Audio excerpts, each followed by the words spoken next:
अब गौशाला गेट खोल दिया, सारी गौ निकल गई। जब हम पूरा लोगों को इकट्ठा कर लेते हैं, हमारी जीतने की बारी है, जो टिकट कट जाती है। कुमारी का राह कौन सा है, तरकाली का राह कौन सा है, तो राह ढूंढा कि तुम तारीख टिप गए, ढूंढता रहा, घर ढूंढता रहा, इतने में तारीख टिप गई। कई आदमी थे वो बहनजी करने में रहते थे फोटो खिंचाने के लिए, एरियम तो नहीं गए, अलग तो नहीं गए, वोट तो नहीं मांगे जाके।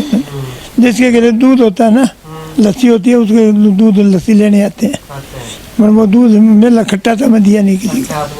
न्यू दुर्गा ज्वेलर्स सिरसा, खारिया वाले प्रभुजी सोनी व पीली मंदोरी वाले सज्जन सोनी का भारत सरकार द्वारा मान्यता प्राप्त मशहूर hallmark jewellery showroom new Durga jewellers, Parshuram Chowk, Sirsa. अधिक जानकारी के लिए संपर्क करें 9813932001 या 9466697217।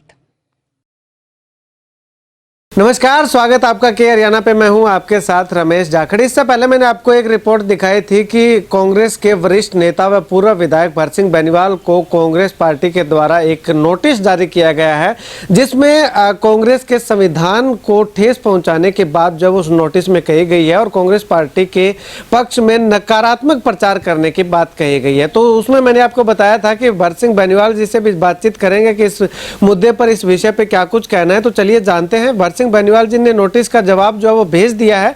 वो जवाब क्या भेजा है वो मैं आपको बताऊंगा अभी, और विधायक जी से भी जानेंगे। भरत सिंह बेनीवाल हमारे साथ मौजूद है। विधायक जी, आपको एक नोटिस दिया गया है कांग्रेस के द्वारा कि आपने कांग्रेस पार्टी के पक्ष में नकारात्मक प्रचार किया है, आपकी भूमिका सही नहीं रही है। तो इस विषय में आप क्या कहना चाहेंगे, कैसे आप देखते हैं इस नोटिस? नहीं, नोटिस दिया गया है, मैं मेरी कोई गलतियां तो बताए ना। मैं तेरे गाँव में प्रचार किया है, प्रचार करने के बाद में मेरे एकदम दर्द हो गया। मैंने पहले ट्रीटमेंट मेरे करवाया था, उसमें मेरे को ऑपरेशन की तारीख दी हुई थी, तो मैं नहीं जाता, पर मेरे दर्द होने पर मेरे को जाना पड़ा। तो वो एक गांठ थी, गांठ की ऑपरेशन कराने के लिए मेरी उसके नीचे बेन दब गई थी। बेन दबने के कारण, रक्त दबने के कारण मेरे दर्द हो गया। मैं जाके ऑपरेशन कराया। वहाँ मैंने 40 में जाके डॉक्टर से बात करी, वो बोले मैं कर देता हूँ। उसने मेरे को 28 तारीख दे दी। मैं क्यों 28 तारीख से मेरा दर्द नहीं रुकेगा, इतना मैं रुक नहीं पाऊँगा, मेरे को जल्दी करो, या तो कल करो, नहीं तो मैं जा रहा हूँ दूसरे हॉस्पिटल में। तो डॉक्टर कहने लगे मैं कल ही कर देता हूँ। तो उन्होंने शुक्रवार को, बृहस्पतिवार को मेरे को 10 बजे ऑपरेशन थिएटर ले गए। उन्होंने जाके ऑपरेशन किया। शुक्रवार को मेरे को छुट्टी दे दी थी। अच्छा, तो इस नोटिस में ये लिखा गया है कि आपने कांग्रेस पार्टी को तीसरे नंबर पे बताया गया है। आपकी एक ऑडियो भी वायरल होती है, वीडियो भी आप वायरल करते हैं, तो उसमें तीसरे नंबर की कहानी बताई गई। लोग बता रहे थे, मैं नहीं किया। मेरे मुंह से निकल गई होगी वो कि मैं कांग्रेस पार्टी के कमजोरी दिख रही थी, मेरे को दर्द होया। क्यों लोग कह रहे हैं तीसरे नंबर पर, तो वो मेरे को दर्द होया कि कांग्रेस को तीसरे नंबर पर कैसे बताते हैं। हमने कम से कम 50,000 वोट तो ले ही लेगी, तो तीसरे नंबर पर कैसे हो सकती है। तो मैंने वो ऐसे था कि मैं कांग्रेस का हमदर्दी हूँ, तो मेरे को दुख हो रहा था भी कांग्रेस नीचे क्यों जा रही है। तो उसमें यकीन हो किसानों बड़ा हो गया। किसानों को लोगों ने कह दिया कि बीजेपी के का नहीं वोट पड़ गए, कुछ इन लोगों का नहीं पड़ गए, क्यों किसानों बड़ा मुद्दे में। तो ऐसे करके लोग, गरीब लोग हैं, वो बीजेपी का नहीं निकल गए, कुछ जो है जो किसान समर्थक थे वो वहाँ निकल गए। किसान समर्थक थे वो इन लोगों का निकल गए। तो विधायक जी, कांग्रेस के तीसरे नंबर पर रहने का कारण आप किसान आंदोलन मानते हैं या फिर कैंडिडेट का जो है, नए कैंडिडेट का आना मानते हैं? नहीं, नए कैंडिडेट का ज़्यादा है रोल। नया कैंडिडेट है ना, नया कैंडिडेट का आवेश सिंह चौटाला है, पुराना है, उसके तो पेट आदमी है। बीजेपी के सरकार के लोग लुभ जाते हैं, सरकार की तरफ लुभते हैं, कुछ काम कराने के लिए कुछ होता है। तो हमारा कैंडिडेट नए कार के नए लोगों ने, क्योंकि ये पुराना यहाँ रहते हैं दड़बा हल्का में, पुराना लोगों से कुछ कई जगह नाराजगी भी थी, तो उसको के लोगों ने कंठा नहीं उतारा इसको, सब नहीं किया इसको। तो इस करके ये कमजोरियाँ रही है। बाकी मेरे गांव में 60% 65% वोट मिले कांग्रेस को, और बाकी और गांवों में जो हमारे कांग्रेसी लोग नेता है कई मेरे वर्गे, उनके गाँव में 200 वोट मिले, 250 मिले, किसी 150 मिले, ऐसी बात रही है। तरकाणी गाँव में 17 ही वोट मिले हैं। तो ये कोई कैंडिडेट की कमजोरी थी रहे, कांग्रेस की कोई कमजोरी नहीं थी। विधायक जी, कैंडिडेट की अगर बात करें तो पीछे जब भारतीय जनता पार्टी में थे तब 2 नंबर पे रहे थे, 46,000 वोट आए थे उनको, तो कैंडिडेट को कमजोर हम कैसे मान सकते हैं? जब तो मोदी आया था, सरकार थी, सरकार में वोट मिल जाते हैं। ठीक है, तो कहीं ना कहीं तीसरे कांग्रेस बीजेपी का था कैंडिडेट है, कांग्रेस का नहीं था।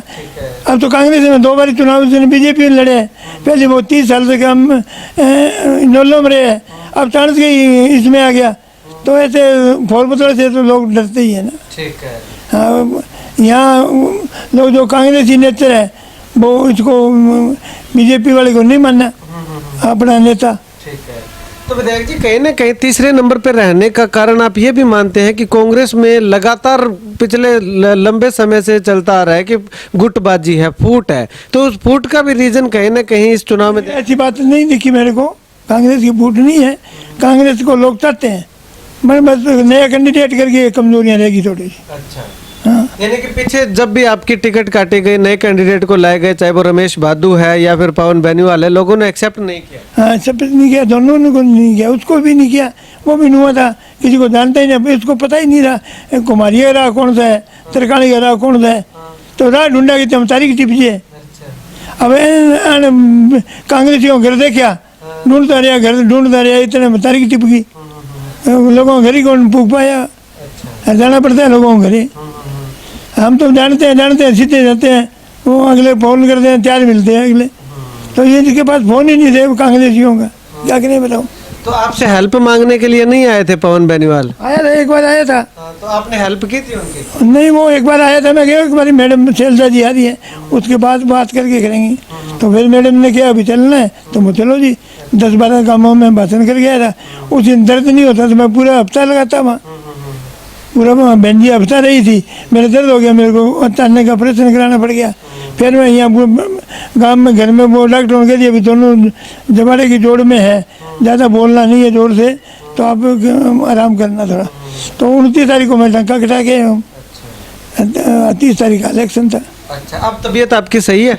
अब कुछ ठीक है, टंका अभी तो रह गया कुछ। अच्छा, हाँ, कहीं कटे थे, कहीं पड़े अभी तक। विधायक जी कहीं ना कहीं ये नहीं लगता कि आपका इलेक्शन में ना होना या आपका एकदम अचानक से आपके दर्द होना या आपको इलेक्शन से दूर रहना कहीं ना कहीं कांग्रेस को तीसरे नंबर पे धकेल ले गया? नहीं, मेरा ऐसा नहीं था, बस नए कैंडिडेट की बात थी।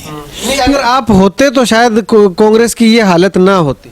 नहीं, बहुत जब प्रचार में होते तो और बढ़िया रहता। हाँ, प्रचार में होते, मेरे को दर्द नहीं होता, तो मैं उस दिन गया था, उस दिन लास्ट काम था उसका दौड़पाड़िया, उस रात को 3,000 आदमी इकट्ठे हुए थे, 3,000 आदमी थे इकट्ठे, यार इधर दिल से हुए थे, इधर इसकी तरफ तरकाणी तरफ इधर हुए थे, तो 30-40 आदमी इकट्ठे हुए थे। पहले बहन जी ने पौने किए थे, तो आदमी नहीं इकट्ठी हो पाए। कांग्रेस का प्रचार कैसा हुआ था इलेक्शन समय में, इलेक्शन टाइम में? आप कैसे मानते हैं कांग्रेस का प्रचार क्या सही था या फिर कहीं ना कहीं कमजोरी प्रचार में रहे? आदमी नहीं थे प्रचार करने वाले, कौन थे आदमी? कई आदमी थे वो बहन जी करने में रहते थे, फोटो खिंचाने के लिए, एरिया में तो नहीं गए, अलग तो नहीं गए, वोट तो नहीं मांगे जाके, बहन जी के पास रहते थे, बहन जी के पास फोटो खिंचाने में रहते थे। उन्होंने जाके आप आपके गाँव में मेहनत कर दे, अगर मेरे गाँव से मैं, मेरी कमजोरी रहेगी, मेरे गांव से मैं ना जिता पाऊंगा, आप आपके गांव में नहीं जिता पाओगे तो आपकी कमजोरियाँ रहेगी, वो कमजोरी खुद की होती है। लोग वोटर आपके गांव में पहले जो मेन आदमी होते हैं वो गांव को हैंडल करो, गांव को हैंडल करके दूसरे काम को कंट्रोल करो।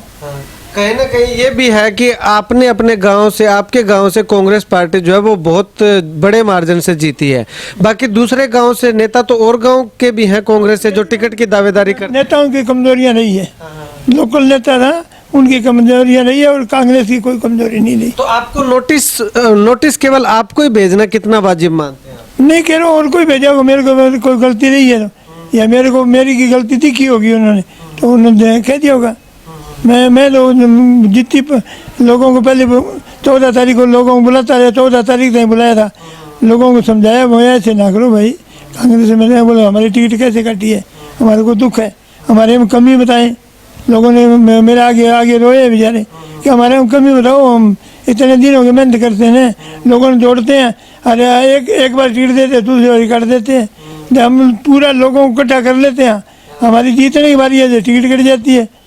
अब गौशाला गेट खोल दिया, सारी गौ निकल गई, अब कहाँ से इकट्ठे करेंगे। अब तो कोई किसी के साथ जुड़ गया तो किसी के साथ चढ़ जाता है, वो उतरना बड़ा मुश्किल होता है। अच्छा, तो मतलब कि अब कांग्रेस वाले दूसरे पार्टी वालों के साथ चढ़ गए, अब उतरेंगे नहीं? वो मुश्किल उतरेंगे, उतारेंगे तो हमारे दिल मिले बहुत उतर जाएगा, बाकी उतरना बहुत मुश्किल है। लोग कौन आप उतार सकते हैं उनको अगले चुनाव? मेरे तो दिल के साथ ये वो उतरेंगे। हाँ, अच्छा, वो मेरे नाम से उतरेंगे, मेरे साथ आएंगे। विधायक जी, एक चर्चा ये भी चल रही थी कि आपके कान के ऑपरेशन होने के बाद लगातार इनेलो के और बीजेपी के जो नेता है वो आपके संपर्क में थे, आपको कुछ प्रलोभन दिए जाने की बात? वो तो होता ही है जी, सारों को लोभ तो होता ही है। जिसके कहते दूध होता है ना, लस्सी होती है, उसके दूध लस्सी लेने आते हैं, पर वो दूध मेरा खट्टा था, मैं दिया नहीं किसी को। आपने दिया नहीं? हाँ, अच्छा, बिल्कुल भी नहीं दिया? ना, कुछ नहीं दिया मैंने किसी को। मैं मेरा कांग्रेस को ही दिया था, जितना मेरे से दे पाया, और अगला संभाल पाया तो उसने संभाला, ना संभाला उसकी मर्जी है। मैंने कहा था भाई सब कांग्रेस को वोट दो। नोटिस मिलने के बाद आपको लगातार अटकलें लगाई जा रही हैं कि भरसिंह बेनीवाल जो है वो अब कांग्रेस छोड़ सकते हैं, तो इस पे क्या कहना? नहीं, मैं नहीं छोड़ता कांग्रेस नहीं छोड़ता। मैं 3-4 पीढ़ियों 5 पीढ़ियों से कांग्रेस ही हूँ, मैं आज का थोड़ा ही हूँ।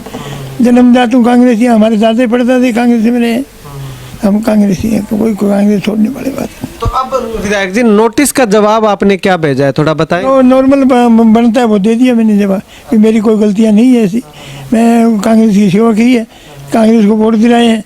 मेरा ऑपरेशन अचानक दर्द होने का ऑपरेशन कराना पड़ा मेरे को, वहाँ मेरी मजबूरी थी। बाद में लोगों को बुला के मैंने कहा भी कांग्रेस को वोट दो। ऐसे किसी का दर्द था वो नहीं दिया उसने, किसी ने, कई आदमियों ने कहा है कि भी हमारा सर पौने ये किया वो किया, तो वो दर्द में नहीं दिया कई ने, होता है। चलिए, शुक्रिया विधायक जी बातचीत के लिए। तो यहाँ पे पूर्व विधायक भरसिंह बेनीवाल हमारे साथ मौजूद थे। भरसिंह बेनीवाल ने जो है वो नोटिस जो इनको मिला था कांग्रेस पार्टी के द्वारा भेजा गया था, उसका जवाब जो है वो इन्होंने दे दिया, और उस जवाब में ये लिखा गया है कि इन्होंने कांग्रेस पार्टी का हमेशा साथ दिया है। 5 पीढ़ियाँ पिछली इनकी जो है वो कांग्रेस पार्टी के साथ जुड़ी हुई है, तो ऐसे में कांग्रेस के साथ इनकी आस्था जो है वो दिल से जुड़ी हुई है। ये कांग्रेस को कमजोर करने का काम कभी नहीं कर सकते। इसका उदाहरण इलेक्शनों में दिखा भी दिया कि दड़बा कलां जो इनका खुद का पैतृक गांव है, उस गांव से कांग्रेस पार्टी जो है वो बहुत ज़्यादा मार्जिन से लीड लेकर के आगे बढ़ी है। लेकिन इसके साथ साथ विधायक भरसिंह बेनीवाल का ये भी कहना है कि जो दूसरे नेता थे उन नेताओं ने क्या किया, उन नेताओं के गांव से कांग्रेस पार्टी को कितनी बढ़त मिली, ये भी जरा कांग्रेस पार्टी को सोचना चाहिए, विचारना चाहिए। चुनाव प्रचार के दौरान भरसिंह बेनीवाल का कहना है कि कांग्रेस के जो नेता थे वो कुमारी शैलजा के साथ साथ फोटो खिंचवाने में मशगूल रहे, ना कि अपने अपने गांव में जाकर के कांग्रेस पार्टी को मजबूत करने का काम कर रहे थे। कहीं ना कहीं कमियां जो है वो कांग्रेस पार्टी के प्रचार में भी रही हैं, जिसका नतीजा ये निकला कि कांग्रेस पार्टी के प्रत्याशी की जमानत जब्त जो है वो हो गई। तो ऐसे में उसके बाद अब भरसिंह बेनीवाल को नोटिस भेजा जाता है कि आपका रवैया जो है वो नकारात्मक रहा। तो भरसिंह बेनीवाल ने इस नकारात्मक रवैये का जवाब जो है वो बना करके कांग्रेस पार्टी हाईकमान के पास भेज दिया है कि इनका रवैया नकारात्मक कैसे हो सकता है, जो आरोप लगाए गए हैं वो बेबुनियाद हैं। इनका रवैया अगर नकारात्मक होता तो ये खुल्लम खुल्ला जो है वो कह देते कि कांग्रेस पार्टी को वोट मत डालना। केवल एक बात इनके द्वारा कांग्रेस पार्टी आरोप लगा रही है कि कही गई थी कि इन्होंने कहा था कि कांग्रेस पार्टी तीसरे नंबर पे रहेगी। इस पे इनका कहना है कि ये इनका नहीं कहना था, ये पूरे इलाके के लोगों का कहना था कि कांग्रेस पार्टी तीसरे नंबर पे रहेगी। इसका नतीजा ये है, इसका अगर बात करें तो कारण ये है कि कांग्रेस पार्टी का कैंडिडेट जो है वो लोगों को रास नहीं आया और शुरुआत से ही चर्चा ये चलने लग गई। हालांकि नया कैंडिडेट बीजेपी का भी था, लेकिन पैसों के बलबूते या सरकार के बलबूते जो है वो चर्चा ये चल रही है कि बीजेपी ने अपना चुनाव प्रचार जो है वो बहुत तेज गति से आगे बढ़ाया, लेकिन उस तेज गति से आगे प्रचार बढ़ाने में कांग्रेस पार्टी जो है वो विफल रही। खैर, एक इसके बाद एक वीडियो और भी बनाऊंगा जिसमें भरसिंह बेनीवाल ने अपना क्या कुछ जवाब जो है वो बना करके भेजा है। तो लगातार आप बने रहिएगा के हरियाणा के साथ, और इस वीडियो को जितना हो सकता है ज़्यादा से ज़्यादा शेयर कीजिएगा। कैमरा सहयोगी मुकेश गुदारा के साथ रमेश जाखड़, के हरियाणा।